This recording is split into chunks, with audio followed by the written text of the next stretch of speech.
அதிமுகவின் இன்றைய நிலைக்கு ஒரே ஒரு நபர் தான் காரணம். எல்லாத்துக்கும் தெரியும். எடப்பாடி பழனிசாமியுடைய இந்த தாந்தோன்றித்தனமான ஒரு செயல்பாடுகள் அப்படித்தான் நம்ம சொல்லணும். அது கடம்பூர் ராஜு, அதே மாதிரி உடுமலை ராதாகிருஷ்ணன், இவங்க எல்லாம் கிட்டத்தட்ட 20 நாளாக அவங்க எல்லாமே அதிருப்தியில் இருக்காங்க.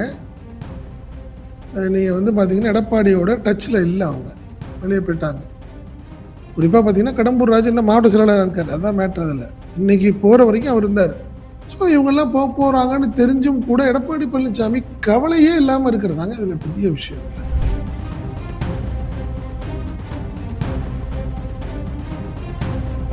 பிஜேபி இதை விரும்பவில்லை. எடப்பாடி பழனிசாமியுடைய இந்த செயல்பாடுகள் கடுமையான ஒரு விமர்சனத்துக்கு உள்ளாயிருக்கு. அது எல்லாத்துக்கும் தெரியும்.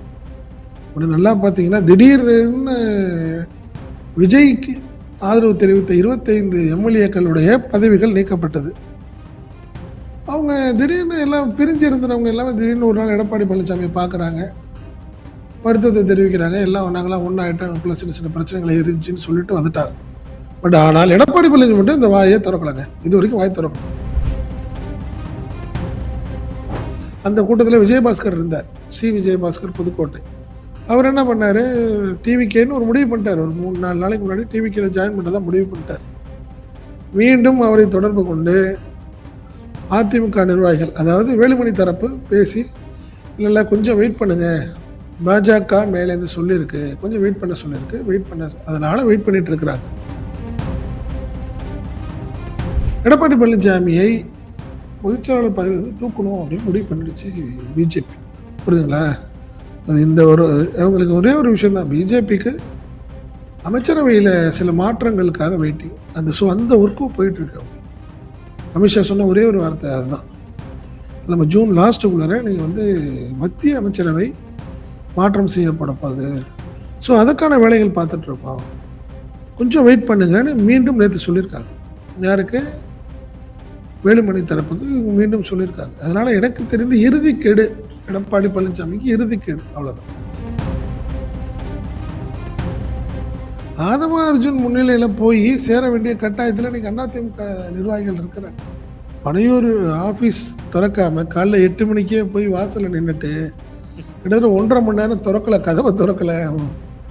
அதுக்கப்புறம் முண்டி அடிச்சுட்டு உள்ளே போய் பார்த்தா சரி விஜய் தான் இருப்பார்னு பார்த்தா ஆதவ அர்ஜுன் குஷியானது. அவங்கெல்லாம் தோளில் துண்டை போட்டு கட்சியில் அவங்களை சேர்க்குறீங்கன்னு நிலைமை. கடம்பூர் ராஜு, உடுமலை ராதாகிருஷ்ணன், MC சம்பத்து, இவங்கெல்லாம் பெரிய ஜாம்பவானாக இருந்தவங்க எல்லாத்தையும். ஆமாம், இல்லை சொல்கிறேன் நான், எல்லாம் பெரிய பெரிய ஜாம்பவான்கள். பெரிய லெவலில் அவங்களுடைய நிலைமை எப்படி இருக்கு.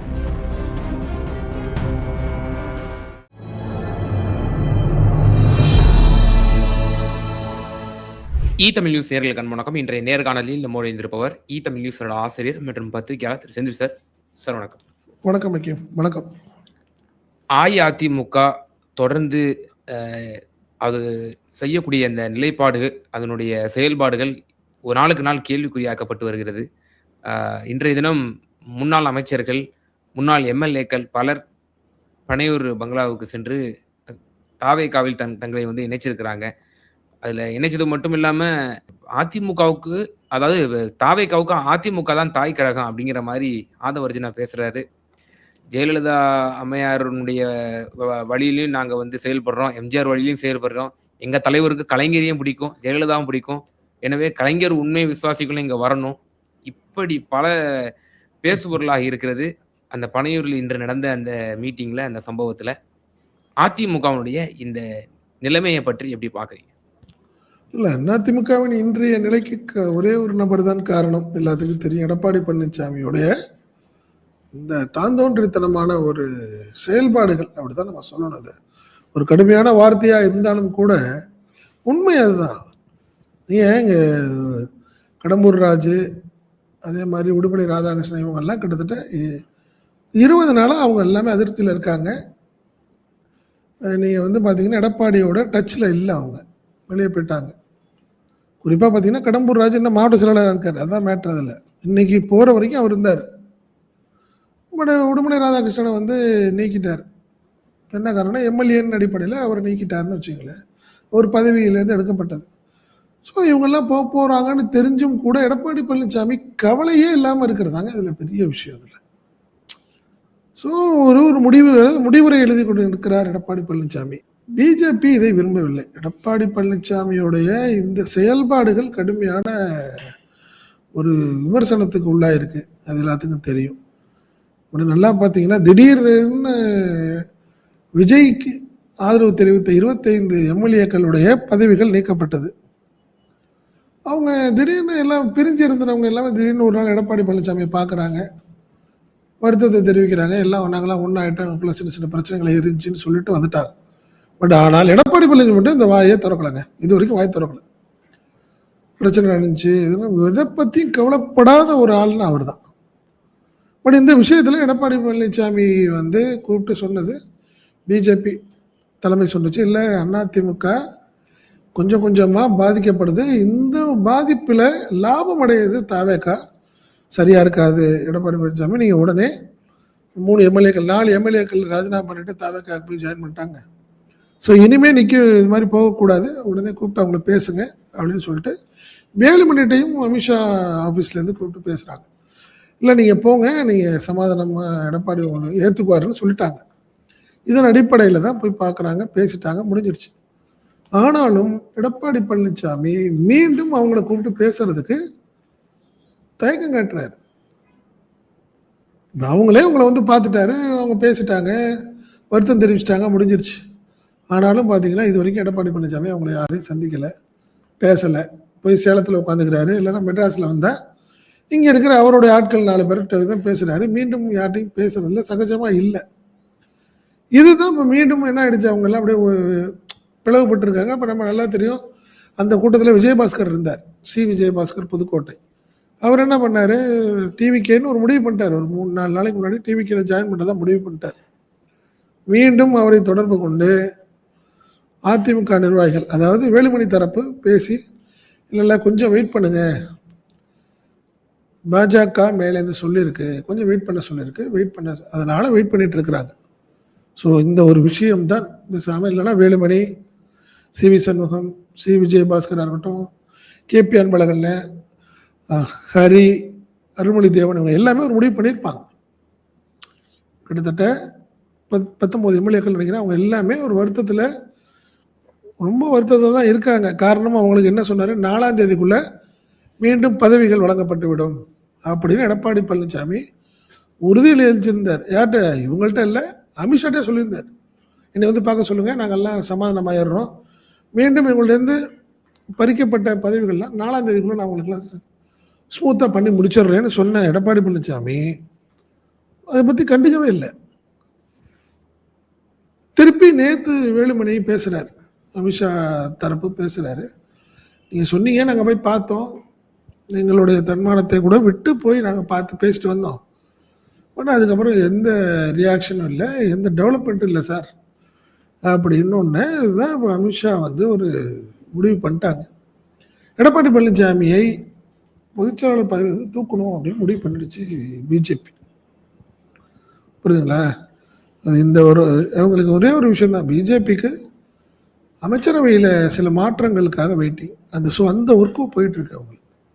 அமித்ஷா சொன்ன ஒரே ஒரு வார்த்தை அதுதான், நம்ம ஜூன் லாஸ்ட்டுக்குள்ளார நீங்கள் வந்து மத்திய அமைச்சரவை மாற்றம் செய்யப்பட போகுது, ஸோ அதுக்கான வேலைகள் பார்த்துட்ருக்கோம், கொஞ்சம் வெயிட் பண்ணுங்கன்னு மீண்டும் நேற்று சொல்லியிருக்காங்க.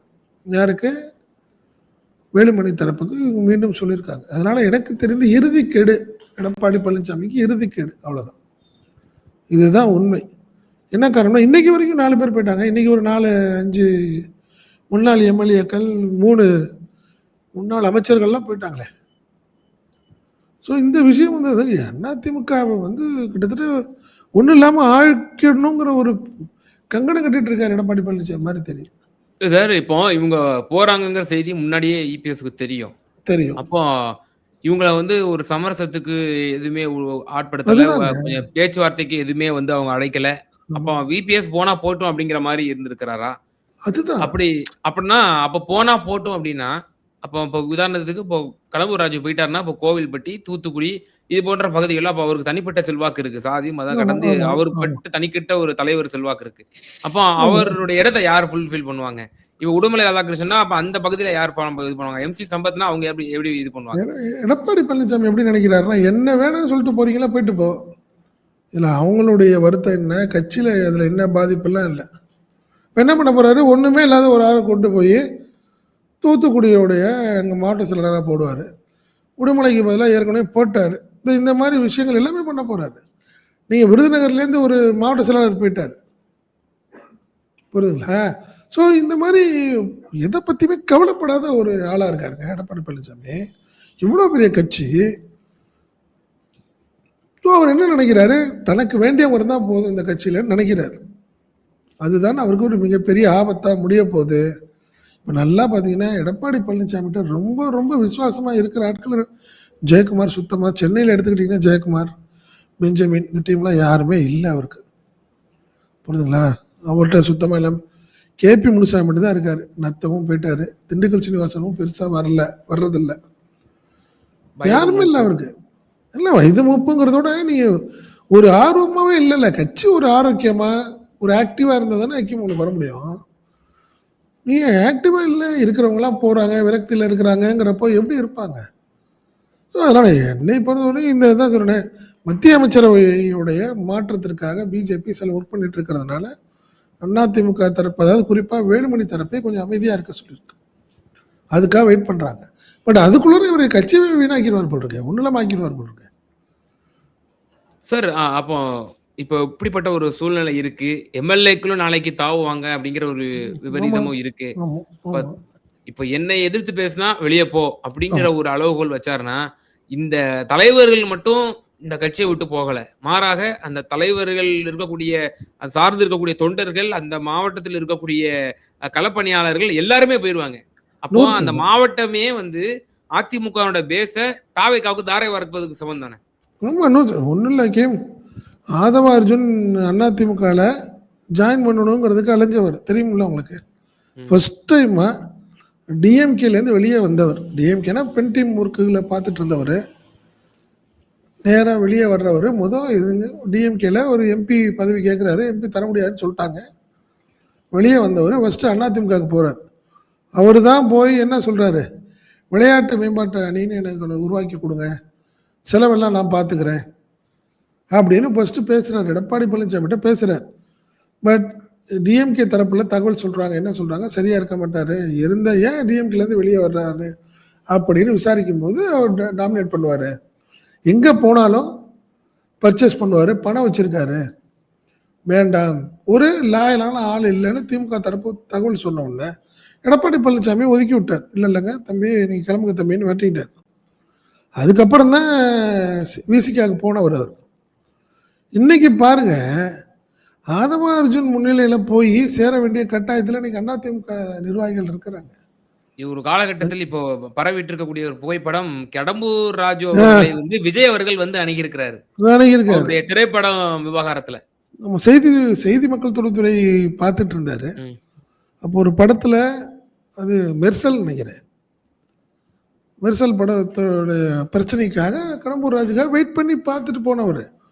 இன்னைக்கு பனையூர் ஆஃபீஸ் திறக்காம காலைல 8 மணிக்கே போய் வாசலில் நின்றுட்டு கிட்டத்தட்ட 1.5 மணி நேரம் திறக்கலை, கதவை திறக்கலை. அதுக்கப்புறம் முண்டி அடிச்சுட்டு உள்ளே போய் பார்த்தா சரி விஜய் தான் இருப்பாருன்னு பார்த்தா ஆதவ அர்ஜுன், புஷி ஆனந்த் அவங்கெல்லாம் தோளில் துண்டை போட்டு கட்சியில் அவங்களை சேர்க்குறீங்கன்னு நிலைமை. கடம்பூர் ராஜு, உடுமலை ராதாகிருஷ்ணன், எம்.சி. சம்பத்து, இவங்கெல்லாம் பெரிய ஜாம்பவானாக இருந்தவங்க எல்லாத்தையும். ஆமாம், இல்லை சொல்கிறேன் நான், எல்லாம் பெரிய பெரிய ஜாம்பவான்கள். இப்போ பெரிய லெவலில் அவங்களுடைய நிலைமை எப்படி இருக்கு. ஒரு விஷயம் ஐக்கியம், நீங்கள் பேசுகிறவங்க எல்லாமே பிடிச்சி போகிறாங்களா? கண்டிப்பாக கிடையாது. வேறு வழி இல்லாமல் போகிறாங்க, அதுதான் உண்மை. பிடிச்சி போகலை. நீங்கள் திமுகவுக்கு போனீங்கன்னா அவங்கள வந்து அசிங்கமாக போயிடும். ஏன்னா கிட்டத்தட்ட 30 வருஷமா 40 வருஷமா திமுகவுக்கு எதிர்த்து அவங்க வந்து அரசியல் பண்ணிட்டாங்க. இப்போ டிஎம்கேக்கு போக முடியாத ஒரு சூழ்நிலை. குறிப்பாக தூத்துக்குடியெலாம் ரொம்ப கஷ்டம் கடம்பூர் ராஜு. ஏன்னா ஆல்ரெடி நீங்கள் வந்து பார்த்தீங்கன்னா பெரியசாமி எதிர்த்து அரசியல் பண்ணவர் கடம்பூர் ராஜு. இப்போ அவங்க தூத்துக்குடிக்கு போனாங்கன்னா சரியாக இருக்காது. ஸோ அதனால் அப்படியே வெளியே வர்றாரு. ஒரு வழியே இல்லாமல் நீங்கள் தாவேக்காக போகிறாங்க. உடுமலை ராதாகிருஷ்ணன் அதே மாதிரி தான், எம்.சி. சம்பத்தும் அப்படி தான். ஸோ எல்லாமே அவங்களுக்கு என்னென்னா திமுக அங்க போக முடியாத வேற வழி இல்லாம அங்க போறாங்க.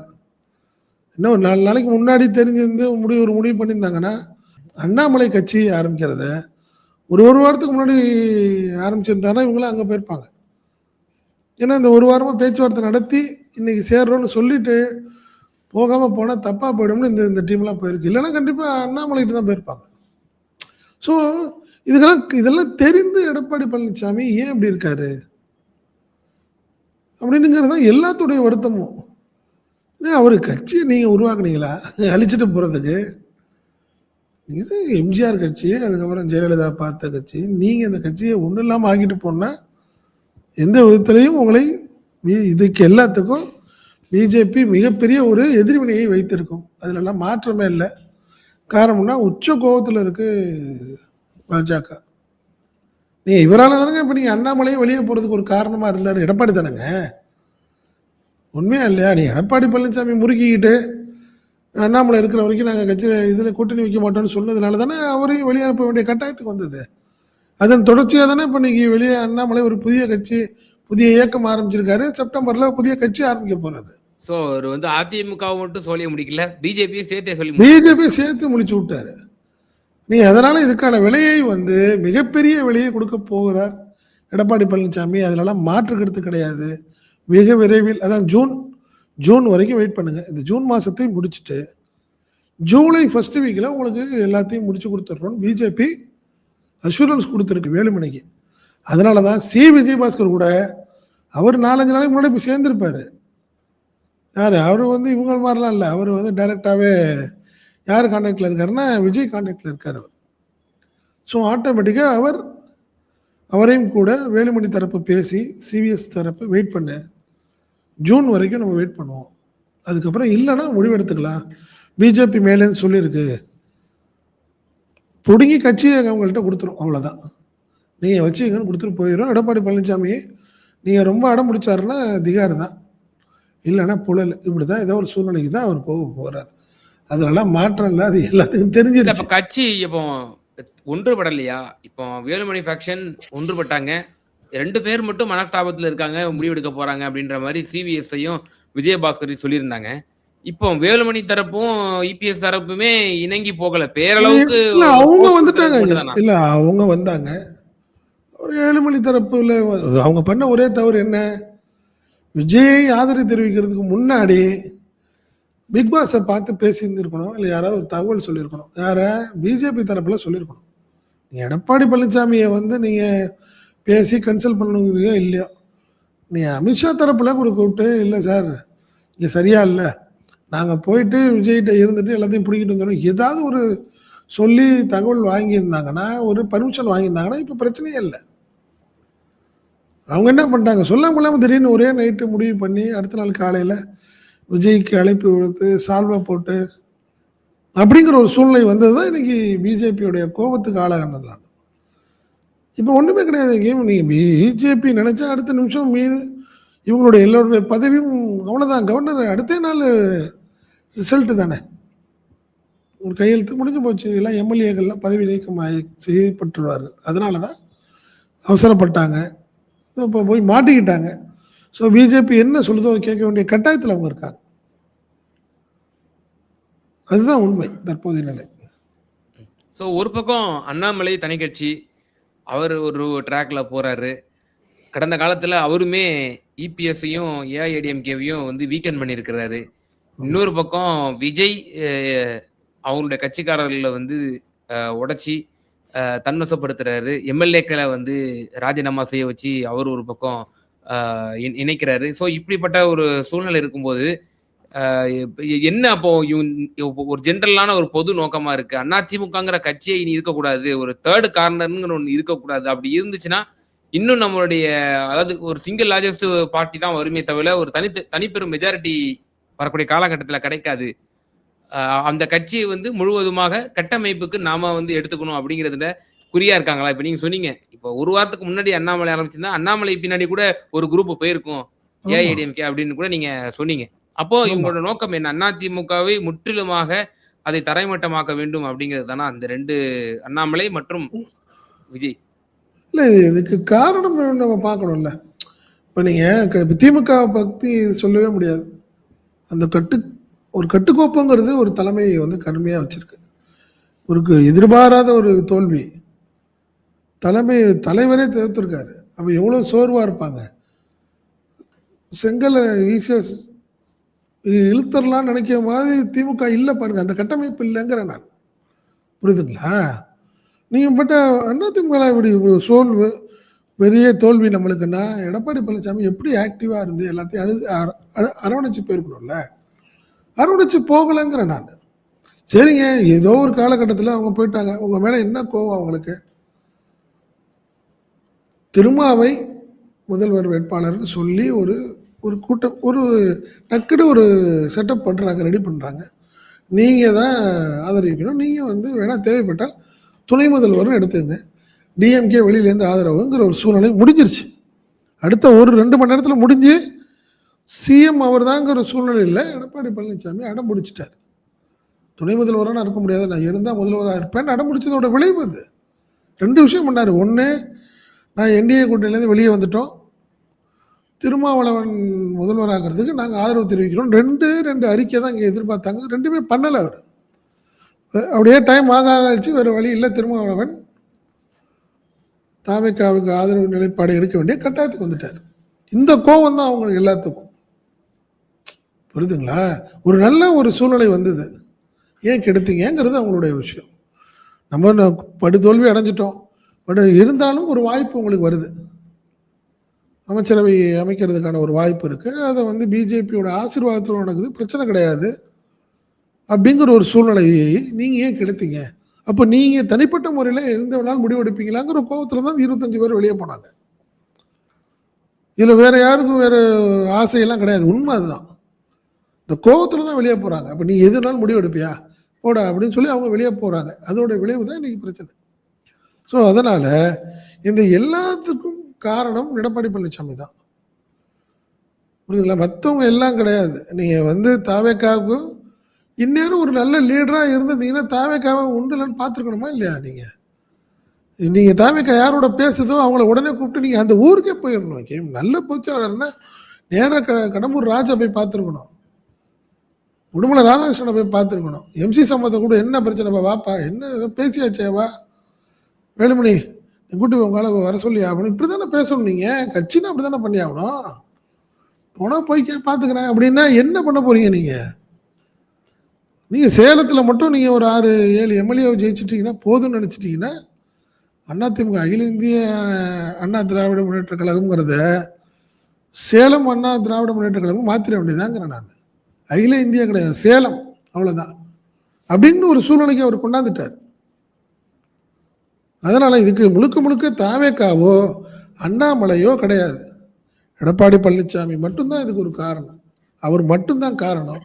அதனால தான் அவரை தூக்கி எறியறதுக்கும் பாஜக முடிவு பண்ணிடுச்சு. ஜூலை முதல் வாரத்தில் கண்டிப்பாக எடப்பாடி பழனிசாமி தூக்கி எறியப்படுவார். இன்னும் சொல்ல போனால் சிறைக்கு போவார். அப்படிதான் நான் பார்க்குறேன். இதான் உண்மை சார். இப்போ நீங்க பிஜேபி ஒரு சமரசத்துக்கு பேசியிருக்காங்க, நீங்க யாரும் ராஜினாமா பண்ணிடாதீங்க, சி விஜயபாஸ்கர் மற்றும் சி சண்முகம் வேலுமணி வாயிலாக இப்படி சொல்லியிருக்காங்க ஒரு மெசேஜ் அப்படின்னு. நீங்க அப்ப பாஜக அடுத்த கட்டமா அதிமுகவை என்ன செய்யும் இந்த கட்சியை? இல்ல, நீங்க பிஜேபி இருக்கணும்னு பிஜேபி வந்து அதிமுக இருக்கணும்னு நினைக்குது. நீ அந்த ஓட் பேங்க் நல்லா புரிஞ்சுங்க. அந்த ஓட் பேங்க் பிஜேபிக்கு வராது. அந்த ஓட் பேங்க் இப்ப எங்க போகுது? விஜய்க்கு போகுது. இன்னைக்கு வந்து டிஎம்கேல போய் ஒரு டீம் ஜாயின் பண்ணியிருக்காங்க. அண்ணா அறிவாலயத்தில் மீட்டிங் நடந்திருக்கு. அங்கே போய் முன்னாள் முதல்வர் ஸ்டாலின் பேசியிருக்காரு. ஸோ அங்கே கொஞ்சம் போக ஆரம்பிக்குது. இப்போ அடுத்தது கட்டமாக அண்ணாமலைக்கு போக ஆரம்பிக்குது. பிஜேபிக்கு பெரிய லாபம் இல்லை. இப்போ பிஜேபி அதிமுக இருந்தால் தான் அதில் சவாரி செய்யணும்னு நினைக்குது பிஜேபி. அதை உடைச்சின்னா அண்ணாமலை இருந்திருக்கணும். விஜய் இல்லாத ஒரு சூழ்நிலைன்னா கண்டிப்பாக பிஜேபி அடித்து பார்த்துருக்கோம். ஏடிஎம்கே ஒன்றும் இல்லாமல் ஆக்கணும்னு நினச்சிச்சு ஒரு 2 வருஷத்துக்கு முன்னாடி. திமுக அதிமுகன்னு இருக்கிற நிலையில் திமுக இருக்கட்டும், அப்புறம் பார்த்துக்கலாம். இப்போ அதிமுகவை ஒன்றும் இல்லாமல் பண்ணி நம்ம பிஜேபி வளரணும்னு நினச்சிச்சு. பட் அந்த நிலை இப்போ இல்லை. பிஜேபி இல்லாமல் இன்னும் 2 ஃபோர்ஸஸ் வந்துருச்சு. ஸோ அதிமுக தொண்டர்களுக்கு பாஜகங்கிற ஒரே ஒரு ஆல்டர்னேட்டிவ் இல்லை. இப்போ வேற ஒரு ஆல்டர்னேட்டிவ் 2 வந்துருச்சு. ஒன்று தாவேகா, இன்னொன்று இப்போ 2 நாளாக அண்ணாமலைங்கிற ஒரு சூழ்நிலை வந்துடுது. அதனால பிஜேபி அந்த மாதிரி நினைக்கல. ஆஹா, நம்ம வேற மாதிரி கணக்கு பண்ணோம், பட் வேற மாதிரி ஆகுது. ஸோ அதிமுக இருக்கணும் நம்மளுக்கு அப்படின்னு இப்போ நினைக்குது. 2 வருஷத்துக்கு முன்னாடி நடந்தது வேற, இப்போ அவங்களுடைய நினைப்பு வேறன்றாங்க. நிச்சயமா சார். பல்வேறு கருத்துக்கள் ரொம்ப விரிவாகவும், தெளிவாகவும் எங்க நேயர்களுக்கு உங்க கருத்துக்கள பகிர்ந்தீங்க. ரொம்ப நன்றி சார். நன்றி. வைக்கிறேன். நன்றி.